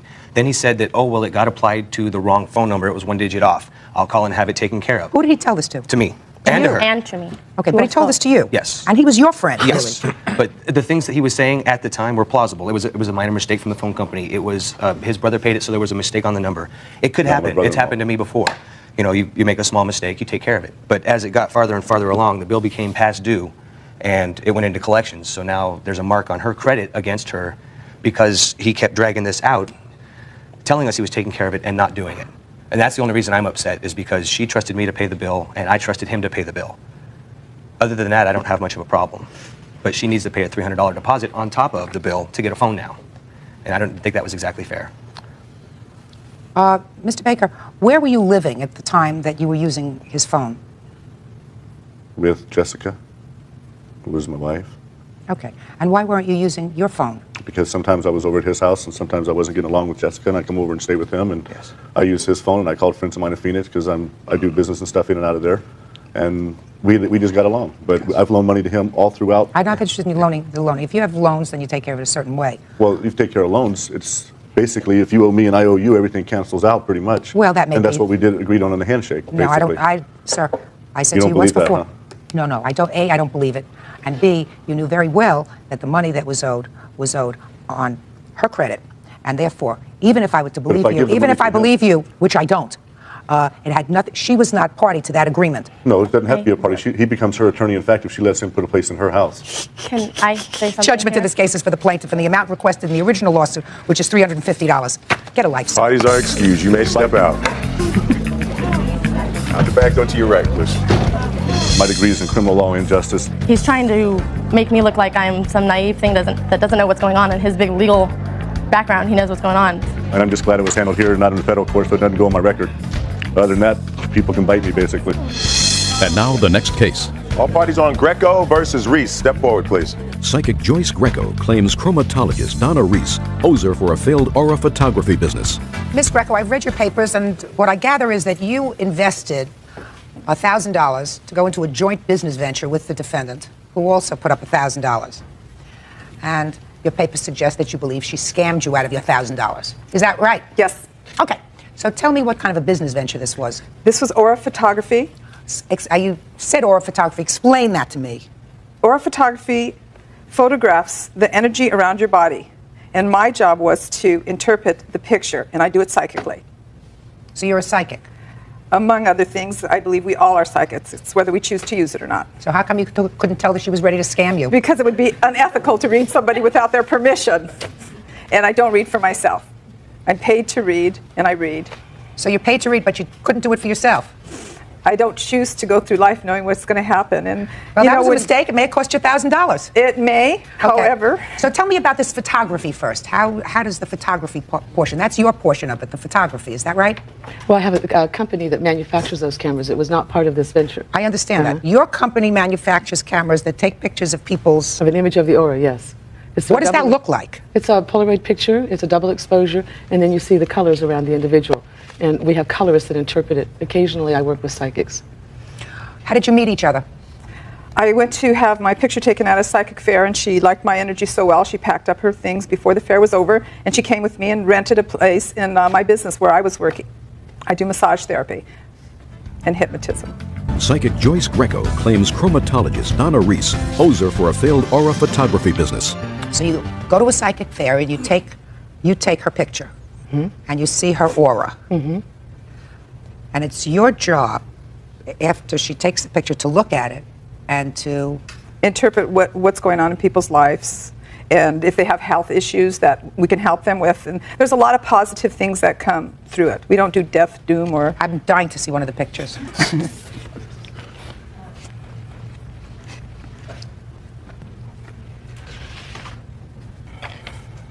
I assume you're talking about these pictures, the ones with all this funny lights. Yes. Ones that look like pictures that I would take, you know, all double exposed and not lit well. So tell me about the business venture. How did that come about? Well, the business venture was I was doing readings for her, and she kept complaining about the camera. The camera was so expensive, and I wasn't putting up any money because she wanted to work with me, and I wanted to work with her. So I really believed in the camera, and I felt that, okay, if she's so concerned, I'll leave $1,000 as a bond if I did any damage to the camera, because Harriet and I would go out. You were using her camera? Yes. To do your business? Occasionally. Alone occasionally. Most of the time it was with her. So how did this $1,000 come about? As a bond? Yes. She kept complaining that if anything happened to the camera, she had nothing, that everybody else puts up money, that I don't put up money. And so in good faith, I left her the money. And if she needed to use it for deposits of future events, then she could. But we always paid our expenses right out of that day. If there was, say, a $100 registration fee for the event or booth fee, that you paid? Yeah. How did you pay it? You each put up half? We paid it out. We would make money, and we paid it out of our expenses. Right then and there. We paid it out of your profits? I paid it out of Aura Enterprises. Just a second. Now we turn to you. You just said you paid it out of Aura Enterprises. Correct. You paid the expenses out of Aura Enterprises. Well, why did you do that? She put $1,000 into Aura Enterprises, and I put $1,000 in. I paid for everything up front, and then at the end, I took the expenses off the top, put it back in the company, which was putting it back in, and then I split the profits. Joy continued to work with me after we defunct Aura Enterprises, my ex-business partner and I, and she worked with Colorvision, so there was more money that was received as well. But you had another partner in Aura Enterprises, you just said. Correct. Nothing that you said in your opening statement suggested to me that she invested $1,000 in Aura Enterprises. What you said was, we entered into a joint venture. Correct. Well, why did you take her money, her $1,000, and put it in Aura Enterprises? I didn't have enough money in Aura Enterprises to go do the shows that she wanted to do. Just a second. No. You took her money. Correct. And invested it in a business that was already ongoing that had another partner. Correct. At least one other partner. Now, that wasn't what your arrangement was. Either according to her or according to you. You decided what to do with her money. Correct. I mean, if you're entering into a joint venture with somebody, then you say, I'm taking this money, and instead of Aura Enterprises, it's going to be Carol Enterprises. Okay. The two of us, so that we know exactly what's going on. Because if you had a partner, did you know her other partner in Aura Enterprises? Can I point? No, just tell me. Yes, a very sweet lady. All right, so you knew her partner. Yes, and she was there when I left the money in. I did not write a check. What difference does it make? She's not denying that she gave her the $1,000. Pay attention. But there was no understanding that this money would go into an ongoing operation called Aura Enterprises. You were entering into a joint venture. That would make things very easy to follow. That would make the money trail very easy to follow. You open up a bank account, Carol Enterprises, and you put all the money in there, and so you could take the bank account, and you could take the bank statement and say, this is what we spent, this is what we brought in, and this is your share, and this is my share. That's simple. Instead, you commingled it. Well, that wasn't smart. That's not a business. And then once you commingled it, you said to her, you have no money left. And if you go to fairs and you make profits, and there were, according to you, profits, right? From each show that you did. So if there were profits from each show that you did, she should still have her original investment of $1,000. So here's what we have. We have $1,000 invested in what is clearly a joint venture, not involving any other business. But you engaged in a business, and the business, in fact, was profitable, which means you made money each time you went to a show, over and above the expenses. That's what you say, and you don't seem to deny that. If that is true, then her original $1,000 investment should be intact. The fact that Aura went out of business has nothing to do with that. Judgment in this case is for the plaintiff in the amount of $1,000, that's all. Parties are excused. You may step out. I don't feel that it was a personal loan. It was a loan to the company, and the company closed. And that was on the advice of my accountant as well. I thought the judge looked great. I needed the money. And the fact that I had her sign the agreement with her name, not Aura Enterprises, because it was between her and I. And it breaks my heart. Parties on Wood versus Beardsley. Step forward, please. 41-year-old accounting clerk Karen Wood says motion picture salesman Alfred Beardsley, 36, agreed to pay her half the fee he received for selling photos of Anna Nicole Smith to a tabloid newspaper. Alfred says they never had a deal. Miss Wood, Yes. you and the defendant are neighbors. Yes. You live in the same building complex? Our buildings are right next to each other. According to your complaint, the defendant came to you one evening and told you that he had gotten word that some celebrity actress was across the street in the parking lot of this supermarket sitting with somebody and drinking alcohol. Yes. And he wanted to borrow some film from you so that he could go and take pictures of her to sell them. Yes. Is that right? So you accommodated him, but not only did you give him the film, but you took your camera with film in it and you went outside to the parking lot and snapped a whole roll of film of this unsuspecting celebrity who was there, having what I assume she hoped was a private moment. Right?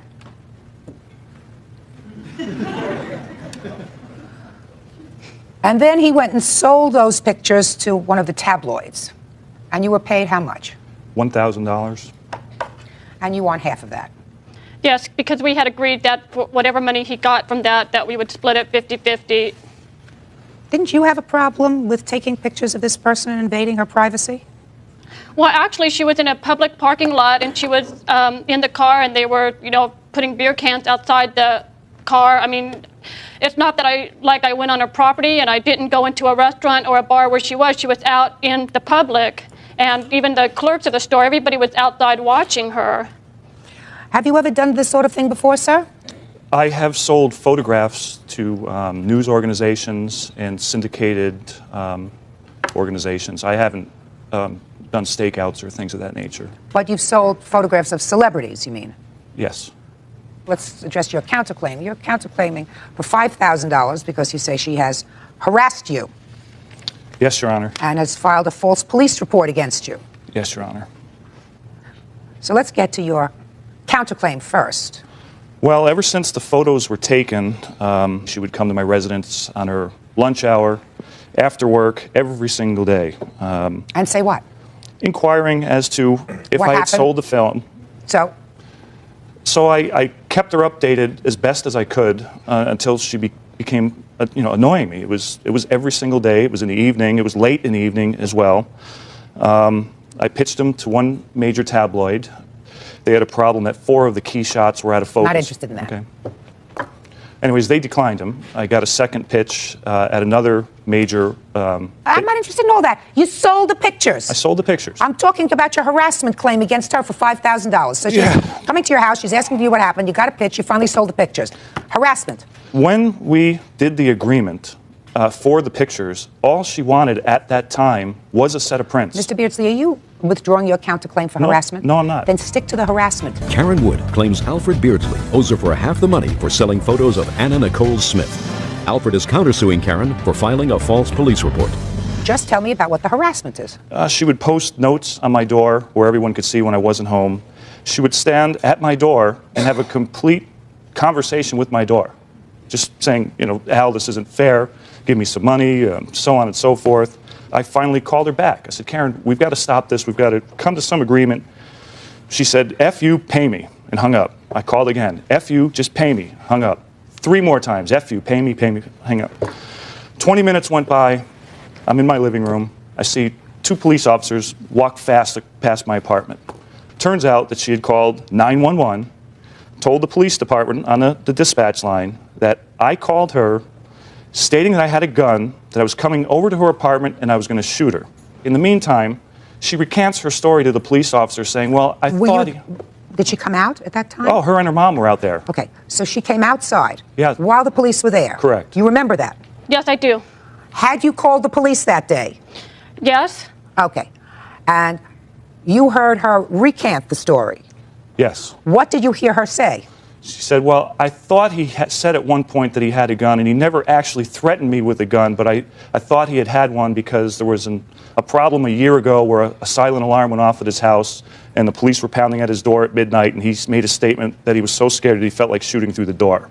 What did you told the police when you called 911? I was walking past his house with my mother, and walking the dog. And I yelled, Al, when are you going to pay me the money? Well, he went across the street and called on the payphone. And he said, do you and your mom think that you're smarter than me? I said, Al, why don't you just pay me the money? And he kept saying things and hanging up. Well, I picked up the phone and I was beginning to call my mom, but I didn't hear it ring. And I guess he had called back. And he said, I'll kill you before I pay you. So I did call 911. They did ask me at 911 if he had a gun. And I said, I don't believe so. I don't see any weapon on him. He just called and said that, you know, what I just told you. Did you ever say you were going to kill her? No, Your Honor, I did not say that. What did you say, sir? I couldn't get a word in. She kept hanging up on me. And finally, I gave up. And she took the liberty of calling the police. All right. Mr. Beardsley, let me understand this, sir. You got a tip that this actress was across the street. Correct. You had no film. I had no film. You knocked on her door. She left whatever she was doing in her home, took her camera and her film, and went out to the parking lot. And she was the one who physically took the pictures. Granted, at your direction, you told her what to shoot, where to shoot it, and whatever, and she was the technician. She shot the roll of film. Correct. So far, is that correct? Correct. And then she also drove you to this tabloid where you went up to make the pitch. That's incorrect. Are you telling me that neither she or, according to this, her mother drove you to one of the places? Her mother drove me to the first pitch. Just a second. Okay. So here we have these people doing the following for you, using their camera, their film, and according to you, if I believe you, her mother took you in her car, drove you to this place, all in exchange for nothing. Let me tell you what my judgment is. I am awarding you the $500 that you request for half of the money he got for publishing these pictures. Don't smile yet. Okay. I am totally disapproving of what both of you did with regard to invading someone else's, what I consider privacy. The fact that you are in your own car, even if you're out in a public parking lot, I don't necessarily believe that people who enjoy a certain celebrity have to feel as if somebody's going to come stalking around them and make money off of them, off of their private moments. So I am awarding you $500 from his $1,000. On your counterclaim, sir, that she called the police for no reason on you, I think that that's terrible. And I don't believe you had a reason to call the police. Quiet. And I don't believe that you had a reason to call the police. So I am awarding you on your counterclaim, sir, $500, which means that you're even. Neither one of you gets anything. That's all. Parties are excused. You may step out. Britannia, Tabasco, Flutter, Humphrey. I feel so stupid here. The case of the phony Beanie Babies. This letter has beady eyes. I don't know diddly about Beanie Babies. You buy it as is, when is, where is, with no warranty. I know that you're an auctioneer, but please, give me a break. All parties on Corder versus Dillon. Step forward, please. Collectors Janice and John Corder claim auctioneer H. Matt Dillon sold them fake Beanie Babies. The auctioneer says he always gives a disclaimer at the beginning of the sale. Order. All rise. Quiet in the courtroom, please. All rise. Ma'am.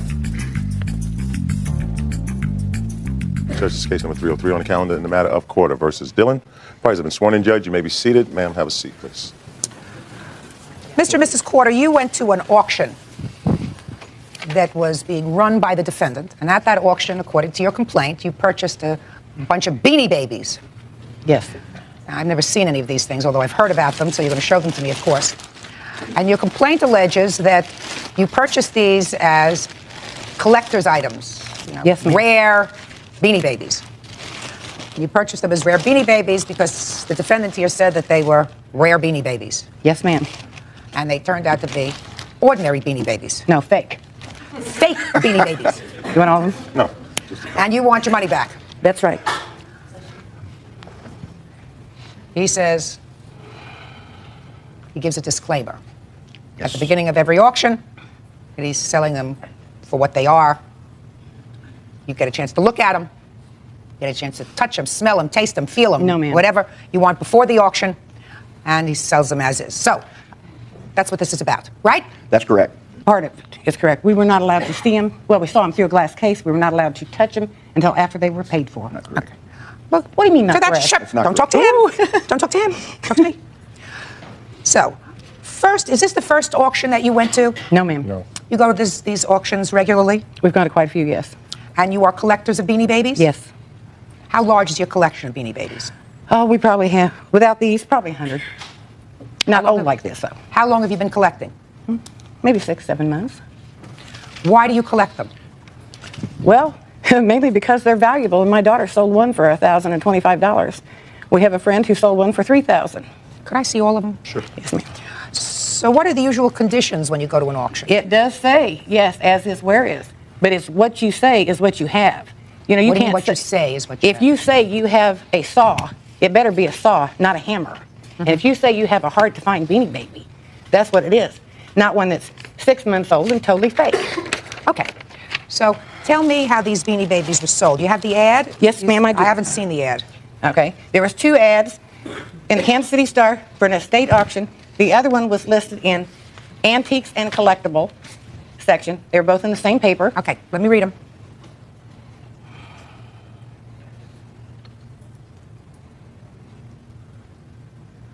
Okay. The part that you're referring to is plus several older, retired, hard-to-find Beanie Babies. Yes, ma'am. Includes Britannia, Tabasco, Flutter, Humphrey, and several others. All right, so let's try to identify these, because this is maybe where you made your mistake, sir, if you made a mistake at all. Among these Beanie Babies, now you can give them all back, because I'm going to ask her to hold them up. Among those, thank you, Miss Corder, do you have a Britannia? No. Do you have a Tabasco? No. Do you have a Flutter? Yes. Can I see the Flutter? That's the Flutter. Yes, that is the Flutter. And do you have a Humphrey? I had a Humphrey and I sold. Guys क्या हाल है? तबीयत ठीक है आपकी? आज फिर हम ज़रात में आ गए, हमने कहा चलो ज़रात में जाके बना लें। तो अब देखें ज़रात में आ गए हैं हम, लेकिन टाइम को ज़्यादा हो गया टाइम, लेकिन फिर भी घर गेस्ट आए हुए थे, तो इसलिए घर में बना नहीं सकता था और कोई जगह थी नहीं। तो पता तो है भी शहर के घर कितने छोटे छोटे से घर होते हैं, फिर बंदा गेस्ट में बैठ के ना फिर नहीं बना सकता था वीडियोस, तो इसलिए फिर हमारे जैसे गरीब बंदे इधर ही आ जाते हैं व्लॉग बनाने के लिए। और व्लॉग बनाने का तो एक तो कोई फ़ायदा ही नहीं होता, क्योंकि जो भी व्लॉग बना रहे हैं पता नहीं यूट्यूब वालों को मेरी शक्ल से नफ़रत है। हर बंदा बना रहा है और हम ही रह गए, सारों की स्ट्राइक नहीं लगती है, एक में हमारे ही व्लॉग पे स्ट्राइक लग जाती है, पता नहीं क्या वजह। चलें कोई नहीं, गिला अब क्या करना, जब अपनों से गिला है तो फिर क्या दूसरों से करके क्या करें। चलें खैर कोई नहीं, हम बनाते रहेंगे व्लॉग जब तक लगती रहेंगी स्ट्राइकें। हमने भी नहीं बाज आना, तंग तो हमने भी करना है यूट्यूब वालों को।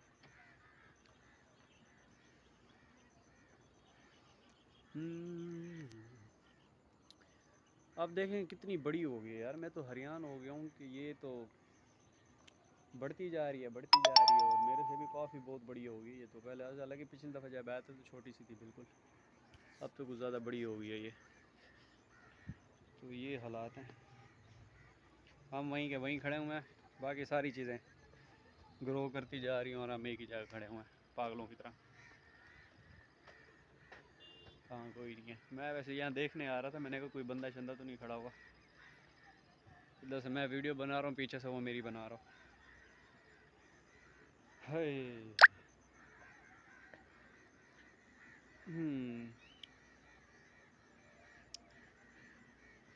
चलें देखते हैं क्या होता है,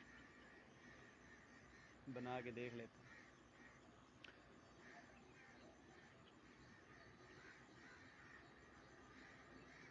जब से तुमको मांगा है सनम, क्या कहें कितने हैं बेचैन।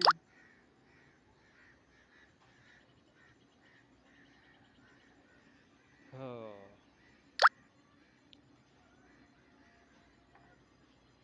चलें देखते हैं, कुछ नज़र ही नहीं आ रहा। हालांकि यहाँ से पहले बंदा यहाँ खड़ के देख लेता था, सामने क्रिकेट वगैरह शो हो रही होती थी, खेल रहे हैं लोग, अब तो नज़र ही कुछ नहीं आ रहा है यहाँ। ऐसे लगता है बंदा कोई पता नहीं कोई ऐसी जगह पे आगे जो इतनी बड़ी आगे दीवार बनी हुई है, इतना यानी कि बड़ा, ये देखिए गैस कितना बहुत बड़ा आपको नज़र आ रहा है, ये बहुत ही बड़ा हो गया है। तो ये हालात हैं। पीछे बोरिंग भी आपको देखे नज़र आ रहा होगा, लेकिन ये मेरा ख्याल आज चला नहीं है शायद।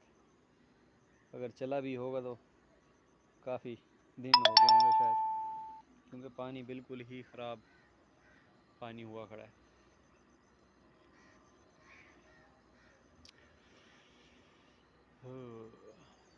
देखें कितना सुकून माहौल है यहाँ पे, कितना सुकून माहौल है। और सर्दियों में तो क्या ही बात है, जब ये बंदा मॉर्निंग के टाइम जैसे बंदा आता है वॉक करने के लिए, या नमाज़ पढ़ के तो खैर नहीं आ सकता, क्योंकि नमाज़ पढ़ने के बाद यहाँ थोड़ा अंधेरा होता है, डर लगता है।